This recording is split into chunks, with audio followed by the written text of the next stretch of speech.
Hey everyone, welcome. We're reading the Tafseer. We're dealing with Surah Al-Baqarah 115, so let's get into it. To Allah belong the east and the west, so wherever you turn, there is the countenance of Allah. For Allah is all-encompassing, all-knowing. Okay, that was that. And now we're going to hear what he says about the context. The east and the west are singled out for mention here because they are the focal point of great signs, at which light rise and set. Hey, that's a good point, right? That is true. Duh. So if Allah is in control of them, then He is in control of all directions. So wherever you turn, that is, wherever direction you face, if you taking of that particular direction is based on His command, then one of the following scenarios must apply. Either He instructed you to face towards the Kaaba after you had been enjoined to face towards Bayal al-Maqdis, or you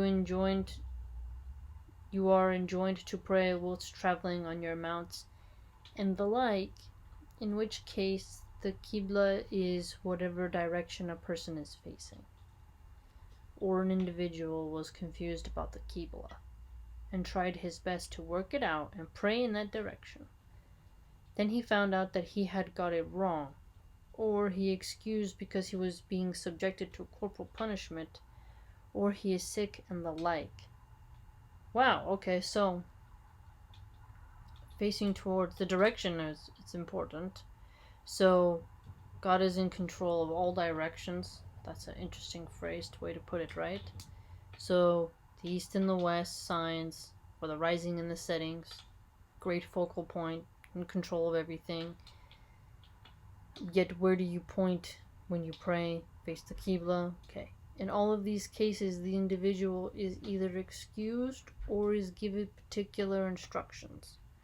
Whatever the case, whatever direction he takes, cannot be beyond the dominion of his Lord. Okay, but it never is beyond the dominion.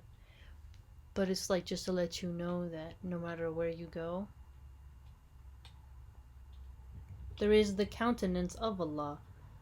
For Allah is all-encompassing, all-knowing. This is affirmation that Allah, glory be to Him, does indeed have countenance or face in a manner that is befitting to Him, and that Allah has a face that is not like the faces of His creation. Allah, glory be to Him, is all-encompassing in His grace, and to Him belong all sublime attributes, and He knows what is in your hearts and your intentions. I like the way he said that. All sublime attributes. Now, in sublime has two ways of looking at it: the beautiful, the overpowering, or the sublime is in this like vast magnitude of like right, there's fear but it's wonder.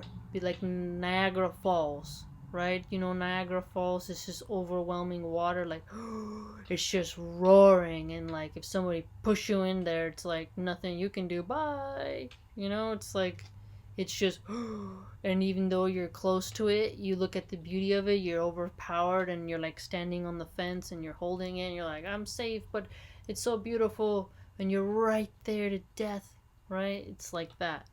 So sublime has a lot of meanings, but I like how he said that.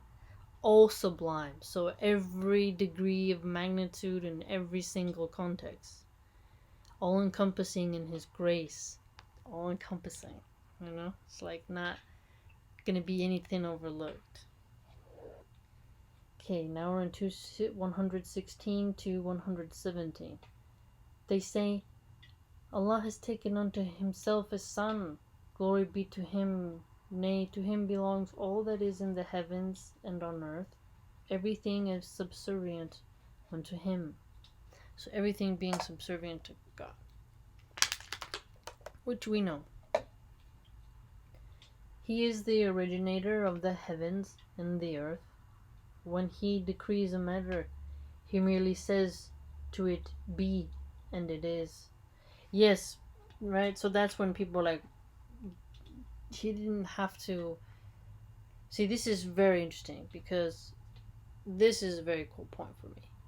To me, it makes sense. Like, God doesn't have to reduce itself to need to split off anything into its essence into the human DNA form to form a sort of demigod.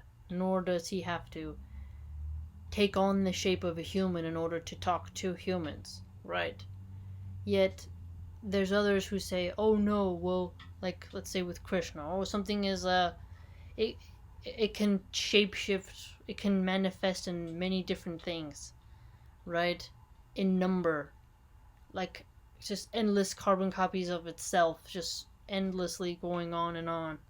And so people look at this and sort of like, you can see it as, I see it as a reduction of God. And God would never be reduced because it's the Most High. He need not go down into the world of the humans, can simply raise the humans up, right?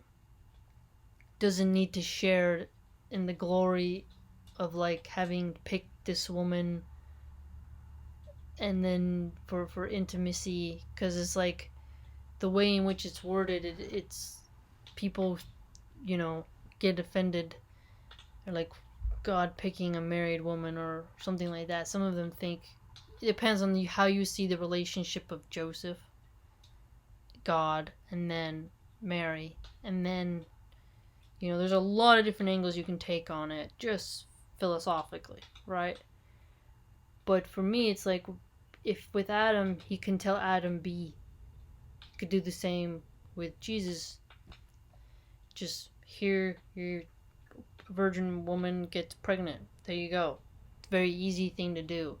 It can be done without having any essence sharing of divinity between Jesus and God. That's how I look at it. Because then it becomes almost like Zeus and Hercules, and that becomes a point of like contention there, of like, wait a minute, what are we doing? And then the unfolding, you know, being the egg example of the Father, the Son, and the Holy Spirit encompassing in one. I mean, you can get down that as well. There's so many interesting conversations we can have about it. But again, this is a Quran verse that makes sense to me personally, that I feel more comfortable with, you know, conceptualizing and pondering on, is that just be, you know? It can be without having any type of share in the glory. Like, no, because God wouldn't have blood. There's not this relationship. And then the sacrifice point of, you, why would God need to sacrifice a human to do anything? And I mean, but you can get in a whole cool conversation about that too.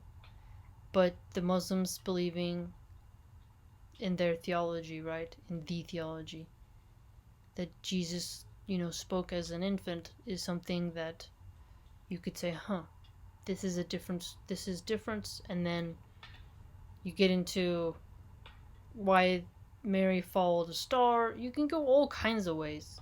It's so really interesting to think about. It's such a pivotal figure, Isa, Jesus, you know?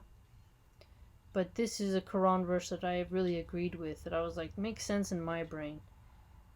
Just be and it is. That's what God does, is just say be and it is.